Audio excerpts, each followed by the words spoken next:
everybody out there, you're tuned in to 91.8 The Fan. You're in my corner, and I have a very special guest in the corner. Would you like to unveil your not-so-secret identity?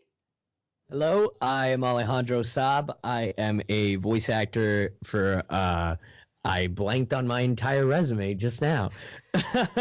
I'm a voice actor at Funimation as well as other studios. I've mainly done Funimation, though. I've done Akiba's Trip, the animation as Tamotsu Denki Guy. Junichi Hashiba as My First Girlfriend as a Gal.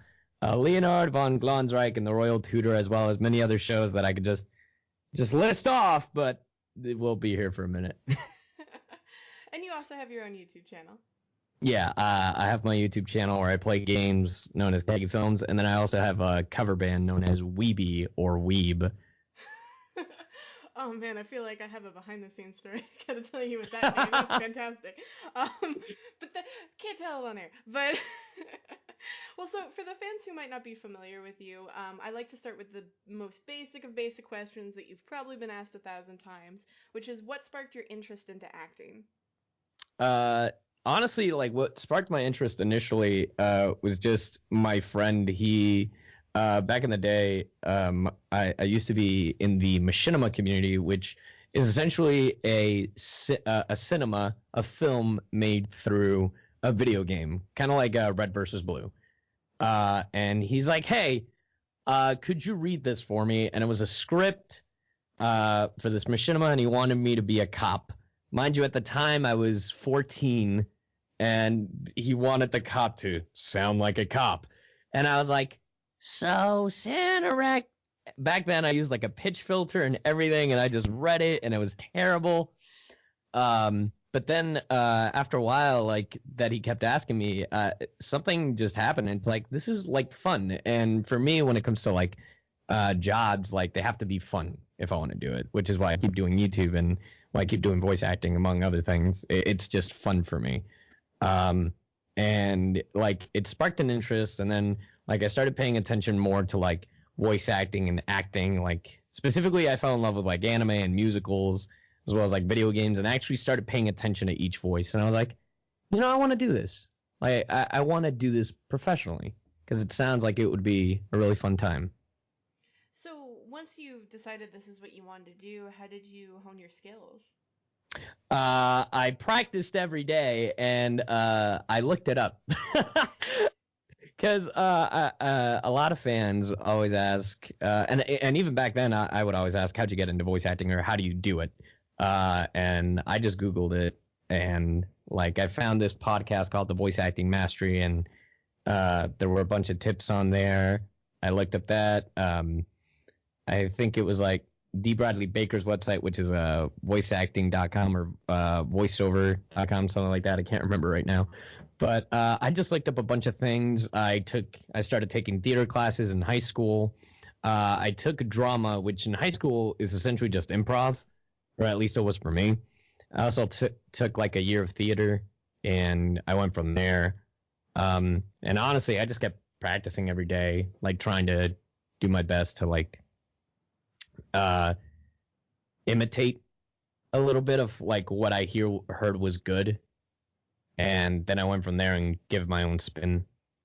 It was actually funny. I was in a conversation with somebody about this the other day about how people who have had a background in theater generally have an easier time with voiceover versus if you have a background with on camera. Because a lot of people assume sometimes in the booth that you're never moving. But like if somebody punches you in the gut, right, you generally kind of like go inward on yourself to make that sound. Yeah, no, it's funny because recently I recorded something. I can't talk about it yet, and I'm really excited. But I was very animated in the booth, and I could hear my engineer and my director and the writer. They're all laughing, and I just go, "Look, I'm very animated. Okay, I'm sorry," because like you said, I'm getting punched like in the gut, and I'm like running, or like I'm on fire, and I just make all of these different motions. And even in anime, where we're constricted by like the lip flaps and the visual that we already have, even then I'm still very animated, and I love it. I just can't help myself. It's a good workout. You don't got to go to the gym because I wish that was the case. I mean, you can sneak like you can have a cheat day, right? Where it's just like, well, I got lit on fire a bunch, so I don't think I have to do like 10 reps. Yeah, I got impaled. It's fine. You know what? This double decker, this like double quadruple Whataburger sandwich will be great. I just like mixed McDonald's and like Kentucky and Whataburger all in one, and that's disgusting. I mean, that last one I think I've only been to once because I'm pretty sure it's regional. Yeah, I think Whataburger is only in Texas. Yeah. Yeah. I am in Vegas. We got Gotcha. a steak and shake for the first time like 3 years ago, and we just got Chick-fil-A. Though I had Chick-fil-A when I was in Florida for the first time, and Yeah. I remember I came back home and everyone wanted to know what I thought, and Yeah, because it's known as the best chicken sandwich. I was like, I disappointed a lot of people because I was like, they were like, but the secret sauce. I'm like, you mean the honey mustard? No, it's secret sauce. I was like, oh, okay. It's like the sauce is like honey mustard mixed with Thousand Island, really, is what it Yeah. is. That's kind of what it tastes like to me. But yeah, that sauce really does make that sandwich. I will give it that. I'll take In and Out. I'm sorry. Yeah, no. I haven't gone to Whataburger recently. Yeah, I've been more in and out, and I don't know. Like, it's kind of like, you know, you have both options, but for me, neither one is better. It's just what I'm craving. Am I craving something cheaper but classic, or am I craving something greasy but, not too greasy like Five Guys? Yeah, definitely. We got onto an interesting track. I don't know where to go from here, so I'm just gonna switch gears. I could go on talking about food for hours. You have no idea. I mean, I just got back from Cane's. I don't know if you have Oh, Raising yeah. Cane's over there. A lot of people I know have never heard about it before, but I like it is my primary lunch place. I've ruined my roommate who's from Michigan. He's like, now I can't go to Popeyes anymore because their chicken sucks in comparison. Their chicken. All right, no, I'm getting distracted. No, I'm not gonna dive. It's all about food. Welcome to the Food Channel. Yes. Well, so, recently announced was your involvement in Cardcaptor Sakura. So congratulations. Yes. I don't know how that. You know what? One of the characters eats a lot of food. That'll be the connective thread. Sure. Yes. Sure. That's the one. But what I loved about Cardcaptor was I remember when I went in the booth and Caitlin, the director, she was like, "Oh, okay, well, congratulations, you're in Cardcaptor." And I was like, "Yay! Who am I?" And she's like, "Well, you play this character. He tells tall tales and just likes to mess with Sakura and Shaoran." And I was like, "Cool." And she's like, "I'm sure you've seen Cardcaptor." And I was like, I have, but here's the thing. I watched it in Spanish. Because when I was growing up, I lived in Ecuador, and most of the anime and cartoons that everyone grew up watching, they were all in Spanish. Like, people have talked to me about like Dragon Ball and like Rurouni Kenshin, like all of these other shows, like even Cardcaptor Sakura. And I'm just like, oh yeah, I watched all that in Spanish. It was great. Like even SpongeBob SquarePants I've watched in Spanish, which is ridiculous. But yeah, my first language was Spanish, and then my second language, funny enough, is English. So it's I still find it funny that I'm an English voice actor, and it's my second language. I mean, I have to ask. Did you what sort of theme song is it in Spanish? Because the for the original Cardcaptors, the U.S. theme song is the Bomb Diggity, and I don't care what anybody else thinks. Oh well, I don't remember it really. I haven't watched Cardcaptor Spanish in a long time, but I could just imagine. I could just imagine that it was like the Japanese song in Spanish, because that's what we did for Dragon Ball, as well for like Saint Seiya and like all these other shows. Like even the SpongeBob theme is in Spanish. Yeah, because for the U.S. release of Cardcaptors, if I remember correctly, because that was a long time ago, they had like this weird mix of like 80s, 90s kind of theme for Cardcaptors. I love those. I love all of those openings, just like the classic, like Americanized, like openings, like Cardcaptor. It's like it started off, if I remember right, it started off very Captain Planet with like Earth, Water, Wind, Fire. Yes. That's exactly how it goes. I remember the first time I heard it, I was like, man, this just reminds me of Captain Planet. I mean, she is kind of a version of Captain Planet. She just doesn't go away. Yeah. Yeah. She just doesn't go back to wherever she came from. Right. But so, how do you feel about, getting into a show that is so iconic for a lot of people? Like, that's like one of their gateway animes. I thought that was insane because I was like, man, I wonder like how many people will watch this version because this is the continuation to the original. They're all in like middle school now, and part of me was a little scared just because like there have been multiple iterations of an English dub, and I'm just like, oh, well, I hope that people like the way I tell these ridiculous stories. Because I know anime fans and just general fans like they have like an expectation, and you can't always meet that expectation, and that's fine. And all you can do is like hope for the best. And I mean, I'm still starting out in the profession in the industry, I would say, but it's there's that fear, but then there's also that like eagerness because you want to hear what the fans are thinking, because you're having fun and you want the fans to join along for the ride. And especially with such a big title like Card Captor, because like I mean, even as a kid, I knew what it was, mind you, in Spanish, but. Well, I mean, I think it's good that you're looking at it in the sense of I just want to try my best because you can't make everyone happy. Like Right. I'm a shining example with that with Sailor Moon. Like I grew up Mm, with Sailor Moon. I know the original dub. I've interviewed a lot of the original English voice actors, and mm. I respect and love a lot of people in the new one. But when I watch it, it just comes off wrong. Not because they're doing a bad job, but because it's not the same. It's not what you grew up with, Yeah. exactly, which is which that's where that fear kind of stemmed from. But in the end, it's just you just got to do the best job you can do instead of letting that like blind you and overtake you and try to please everybody. Exactly. I mean, you probably actually have a lot of experience with that working on YouTube, because well, it's true. You're constantly putting yourself out there, and if Mm. you were working on a video and always second guessing the things you were doing in a video, you'd never put anything out. Yeah, no, that was me very much when I was first starting out YouTube. I always second guess what I wanted to make.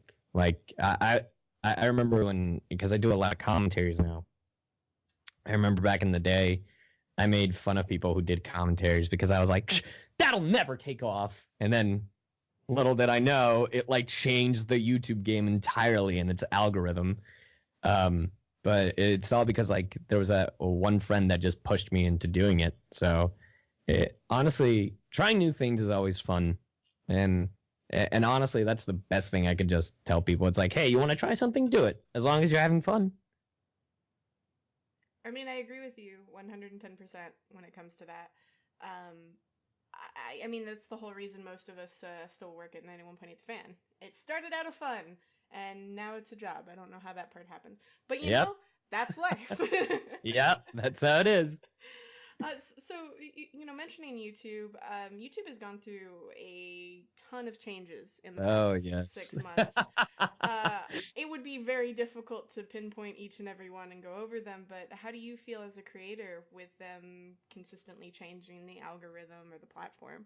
it's it's like any other thing, really. You have to adapt. It'll be stressful. It can be extremely stressful if it's like your job, like your meaty gritty, like it's like what pays your bills and everything. Um, I don't discourage anyone because there are a lot of changes happening, especially with like, oh, if you want to like now have like pay it, like if you want to get your videos monetized, you have to like reach, I think it was like 1,000 subscribers. Now it's like 4,000 hours. Now it's like 10,000 views. Like there's like every little requirement as to like what it is to get monetized but even then like all of that, like all those requirements, they only need to like $1,000, maybe less. Um, and what I tell everyone who like starts out YouTube is like, if you're going into it, don't do it for the paycheck. Do it because you want to like express yourself. Do it because you want this outlet to just like, say a thing, rant, put out this drawing you just made. Like, do it for you, not because you want the money, because if you're just going all in expecting money, you're going to be very disappointed. But YouTube is constantly changing, even when you don't hear it in the headlines or whatever. The algorithm is constantly changing, which is this like computer. And I go so in depth into this. Like, I have so many things to say about the algorithm that when I go to cons, I actually have a panel. And it's the last time I went to a convention and talked about it, it started off so depressing. And I was like, I should probably like tell people the good sides of YouTube too.